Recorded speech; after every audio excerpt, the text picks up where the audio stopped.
ഒക്കെ ഇഷ്ടത്തോണ്ട് ഞാൻ ഫുഡ് ഉണ്ടാക്കി കാണിച്ചു തരാം. അപ്പോൾ എന്തായാലും അത് ഇവിടെ ഉണ്ട്. കണ്ടോ,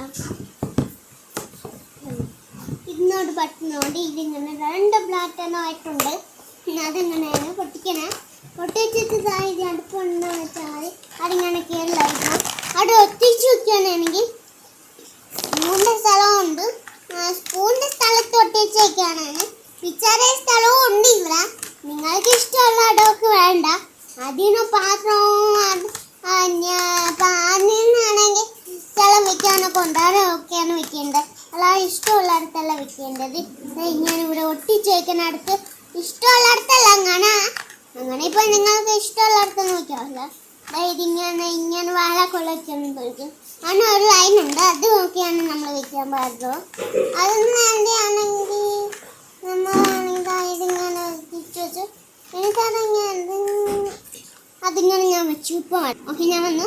എന്നിട്ടാണെങ്കിൽ ഇതാണ് ഡക്കാണെങ്കിൽ ഡക്കിയാണ്. ഡക്കിൻ്റെ ഇത് തന്നെ ഡക്ക്. അങ്ങനെയൊക്കെ തന്നെ. ഇത് ഞാൻ എന്തിനാണ് അടിപൊളി ഫുഡെന്ന് കാണിച്ചത്.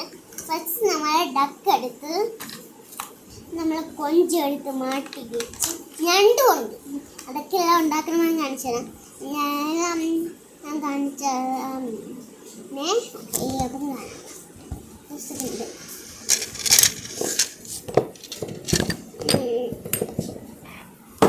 കാണാൻ പോകാൻ പറഞ്ഞേ. ഓക്കെ, ഞാനിത് കാണിക്കാൻ പോകും. ഇപ്പോൾ എല്ലാവർക്കും കാണാം. കിച്ചൺ സെറ്റിലെ സാധനങ്ങൾ ഞണ്ടും എല്ലാം ക്ലിയർ ആയിട്ട് ഇപ്പം കാണാം. എന്താ, ഞാനിപ്പോൾ ഇവിടെ ഇതിങ്ങനെ ഈ കൊഞ്ചൂറി ഇങ്ങനെ വെച്ചിട്ട് നിറച്ചു കൊടുക്കാൻ പോവാണ്. അപ്പോൾ ഞാനാണെങ്കിൽ അതിങ്ങനെ എങ്ങോട്ട് വെച്ച് കാണിക്കാൻ നോക്കില്ല. അല്ലാണ്ട് ഞാനാണെങ്കിലേ എങ്ങനെ അവിടെ വെച്ചൊന്നും അറിയില്ല. അങ്ങനെ വെച്ചോ എനിക്ക് മനസ്സിലുണ്ടേ. അതെന്തിനാന്ന് അറിയുന്നത് ഞാനെനിക്ക് കണ്ടോ. ഫസ്റ്റ് ഞാൻ പിച്ചാത്തി